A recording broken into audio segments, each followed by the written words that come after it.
Hi friends, today's special Sate Ayam. நம்ம வீட்டில் எப்படி Sate Ayam சமைக்கிறேன்னு பார்க்கலாமா? வாங்க வீடியோக்குள்ள போகலாம். தேவையான பொருட்கள் இப்போ நம்ம கோழி மேரினேட் பண்ணுறதுக்கு பொருட்கள் ரெடி பண்ணிக்குவோம். செராய் எடுத்துக்கங்க, அனியன் வெங்காயம் எடுத்துங்க, ஒன்றுலேருந்து நீங்கள் 2 வெங்காயம் நீங்கள் யூஸ் பண்ணலாம்.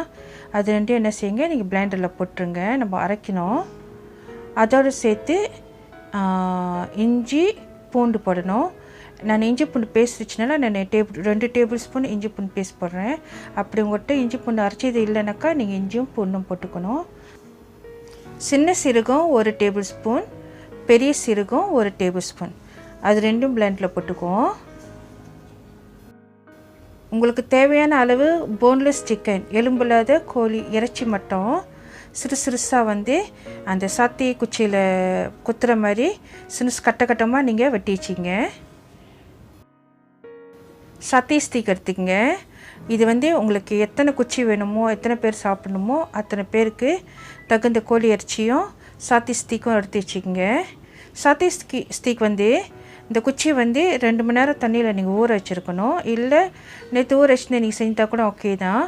ஸோ அது நீங்கள் ஊற வச்சதான் நீங்கள் பக்கார் பண்ணுறப்ப அது அந்த குச்சியும் சேர்த்து எரியாமல் இருக்கும்.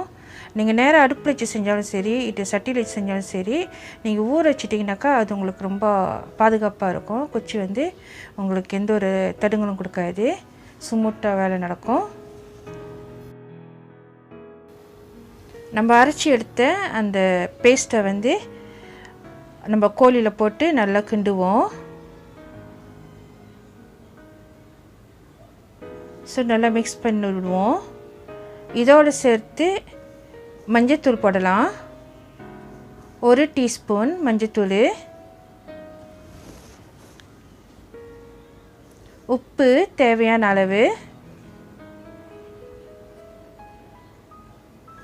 2 டேபிள் ஸ்பூன் சுகர், வெள்ளை சீனி போட்டுக்குவோம். பொதுவாகவே சாத்தி இனிப்பாக தான் இருக்கும், ஏன்னா அது ஃபங்க்ஷனுக்கு சாப்பிட்றது. ஸோ நல்லா மிக்ஸ் பண்ணிக்குவோம். மிக்ஸ் பண்ண பிற்பாடு இது நீங்கள் அட்லீஸ்ட் ஒரு 2 to 3 ஹவர்ஸ் மேரினேட் பண்ணி ஐஸ் பாலில் மேரினேட் பண்ணி வைக்கணும். இல்லை நீங்கள் மொதல் நாள் நீங்கள் செஞ்சுட்டு மறுநாள் நீங்கள் சாத்தி செஞ்சீங்கன்னா இன்னும் டேஸ்ட் இறங்கும். நல்லா மிக்ஸ் பண்ணிவிட்டு எடுத்து ஃப்ரிட்ஜில் வச்சுருவோம்.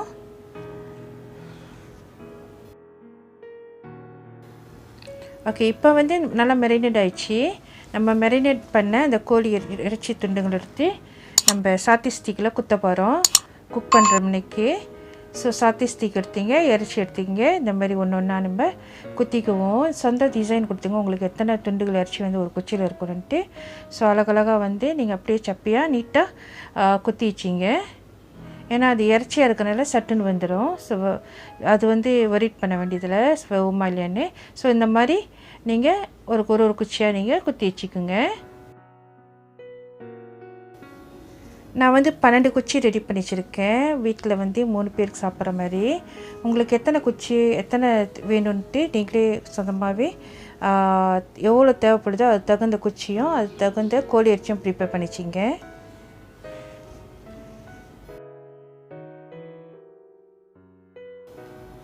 இப்போ நம்ம ஒரு லெவலுக்கு எல்லாம் குச்சியும் நம்ம குத்தியாச்சு. ஒரு குச்சியாக குத்தி கடைசியில் நம்ம ஃபினிஷிங் முடிச்சாச்சு. இதுக்கப்புறம் நம்ம சமைக்க ஆரம்பிக்கலாம்.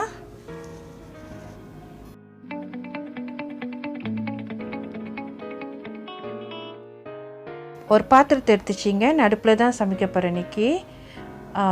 எண்ணெய் அப்புறம் செராய் லெமன் கிராஸ் எடுத்துச்சிங்க. அது நல்லா தட்டிடணும். ஸோ நீங்கள் எண்ணெயில் சுகரை மிக்ஸ் பண்ணிக்கலாம், சுகர் போட்டுக்கலாம், இல்லை ஹனி கூட இனிப்பாக வேணால் ஹனி கூட போட்டுக்கலாம். ஓகேவா? ஸோ நான் எண்ணெயும் செராயோட அந்த தண்டியும் எடுத்து நல்லா இடிச்சு வச்சுருக்கேன்.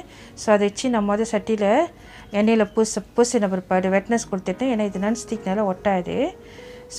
ஸோ சாத்தையை வரிசையில் அடுக்கி வச்சுருக்கேன். ஸோ அப்போ எண்ணெயை நீங்கள் லேசாக தொட்டு மேலே வைக்க வேண்டியதான். ஸோ அந்த இறைச்சி ஒவ்வொரு சைட்டாக அடுப்பு ரொம்ப வேகமாக வச்சுருக்கக்கூடாது. ஸோ அந்த இறைச்சி வேகிறப்ப நீங்கள் ஒவ்வொரு சைட்டாக அப்படியே டர்ன் பண்ணி விட்டிங்கனாக்கா நல்லா அழகான சாத்தி உங்களுக்கு ரெடி ஆயிரும்.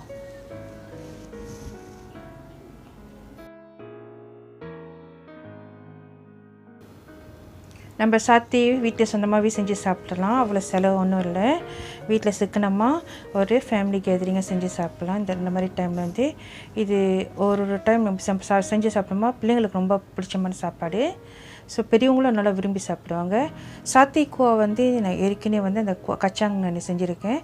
அது நான் டிஸ்கிரிப்ஷன் பாக்ஸ்லேயே நான் போட்டு விடுறேன். ஸோ அந்த லிங்க்கு நீங்கள் தட்டி பார்த்து அந்த குவா நீங்கள் சமைக்கலாம்.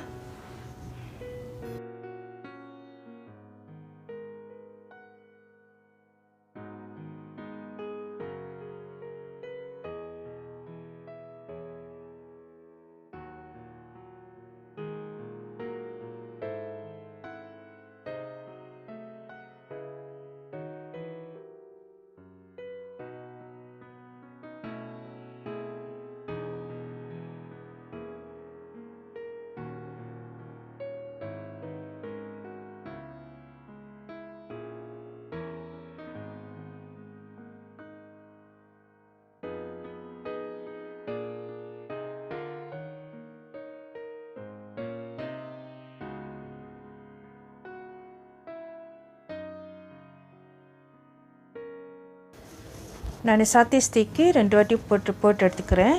ஸோ பாருங்களேன், ஒரு லெவல் வந்து அந்த கலர்ஸ்லாம் மாறி சாத்தியும் குக் ஆகிருந்துச்சு. ஸோ சமைச்சு எடுத்ததை நம்ம ஒரு பிளேட்டில் வந்து டிஸ்ப்ளே பண்ணி வச்சுருவோம்.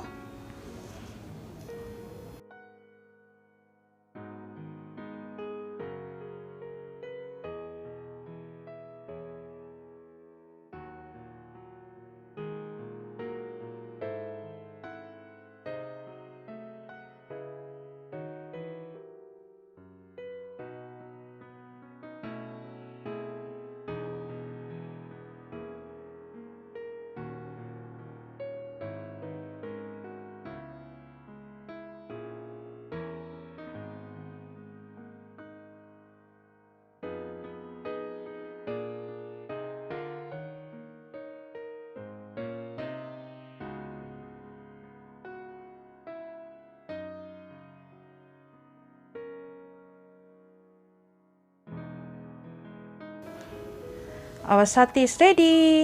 இது வந்து நீங்கள் ஃபேமிலியோடு உட்காந்து சாப்பிடலாம். ஸோ இதோட ரெசிபியை கூட நான் டிஸ்கிரிப்ஷன் பாக்ஸில் போட்டிருக்கேன். ரெஃபர் பண்ண மறந்துடாதீங்க.